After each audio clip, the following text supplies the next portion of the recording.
Hello नमस्ते। आज आपण एक वेगळी रेसिपी बनवणार आहोत। आता मी गणपतीला गावी गेलेली तेव्हा इथून उकडे तांदूळ आणलेले होते, तर याच उकडे तांदळांनी आपण एक छान रेसिपी बनवणार आहोत। तर हे कणी आहेत, अख्खे तांदूळ नाही आहेत। तर हे आपल्याला चांगले मी आसटून घेतलेले आहे। त्याच्यामध्ये जी काही माती किंवा दगड आहे ते बाजूला काढून स्वच्छ डब्यामध्ये भरून ठेवलेले आहे। तर आपण प्रमाण बघूया। इथे मी एक पसरट वाडगा घेतलाय, तो पूर्ण भरून आपल्याला हे तांदूळ घ्यायचे। आता तुम्ही हे धुवून एक दिवस पंख्याखाली सुकूनही वापरू शकतात। मी डायरेक्ट वापरते।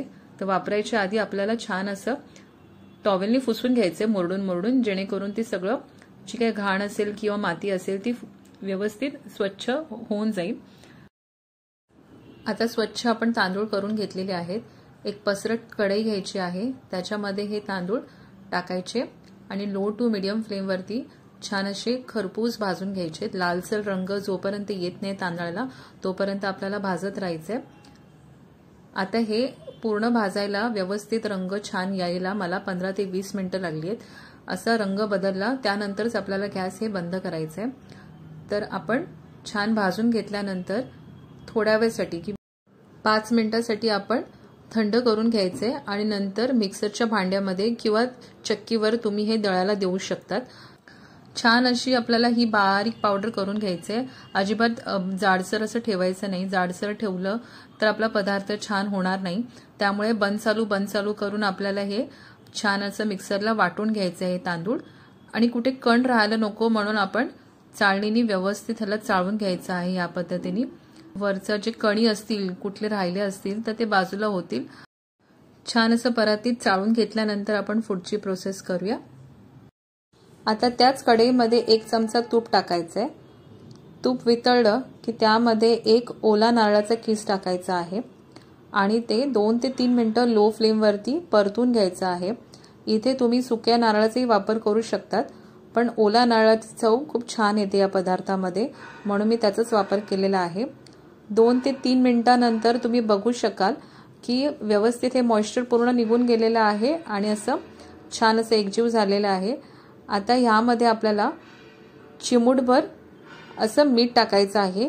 मीठ टाकल्यानंतर त्याची चव खूप पदार्थाची दुप्पटपटीने वाढते, म्हणून चिमूटभर नक्कीच टाका। त्यानंतर अर्धी वाटी आपल्याला वाटी किंवा वाडगा जो सुरुवातीला आपण वापरलेला तो आपल्याला गुळाची पावडर टाकलेली आहे। तुमच्याकडे गुळाची ढेप असेल तर ती पण तुम्ही किसून तुमच्या आवडीनुसार गोड किती कमी जास्त खातात त्याप्रमाणे ते प्रमाण टाका। छान एकजीव झालं खोबरं आणि गुळ की त्यामध्ये आपण हे उकडे तांदळाचं पावडर जे बनवून ठेवलेले पीठ ते टाकायचं आहे यामध्ये आणि मिक्स करून घ्यायचं, एकजीव करून घ्यायचं आहे। 3 ते 4 मिनिटं आपण मंद आचेवरती हे मिक्स करून घ्यायचे। छान मिक्स झालं की नंतर आपण ह्याच्यामध्ये तुम्हाला हवं तर चारोळ्या किंवा तुम्ही ड्रायफ्रुट्स टाकायचे तर ते पण टाकू शकतात यामध्ये या वेळेला। तर 3 मिनिटांनंतर हे बघा छान असं हे मिक्सचर मिक्स झालेलं आहे। हे आपल्याला मिक्सरच्या भांड्यामध्ये टाकून बंद चालू करून आपल्याला हे छान वाटून घ्यायचंय आणि परातीमध्ये परत काढून घ्यायचंय। आता ह्यामध्ये तुम्हाला हवं असेल तर तुम्ही जर लाडू वळताना थोडा त्रास होत असेल तर थोडंसं आपण वितळून तूपही टाकू शकतात। आता थोडीशी वेलची पूड टाकलेली आहे, अर्धा ते 1 चमचा। आता लाडू कोणत्या आकाराचा हवा, छोटा की मोठा, त्याप्रमाणे मिश्रण हातात घ्यायचं आहे आणि लाडू वळायला घ्यायचे। पीठ चरचरीत थोडंसं असल्यामुळे त्याला आपल्याला दाब थोडा जास्त द्यावा लागतो या लाडवाला। तर छान असं दाब देऊन आपल्याला छोटे छोटे इथे लाडू करून घ्यायचे। हे मधल्या भुकेसाठी किंवा डब्यामध्ये देण्यासाठी पण खूप उपयोगी आहे।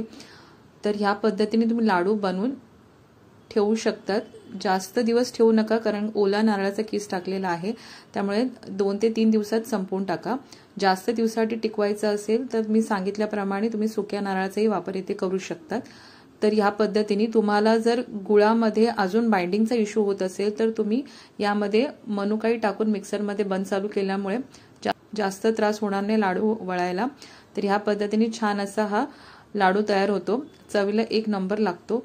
फक्त एकच गोष्ट लक्षात ठेवायची आहे, छान आपल्याला तांदूळ भाजून घ्यायचे आणि बारीक असं दळण काढायचं आहे। पीठ जर व्यवस्थित दळलं गेलं नाही तर मग लाडू पण येणार नाही, त्यामुळे ही खबरदारी बाळगा आणि लाडू बनवा।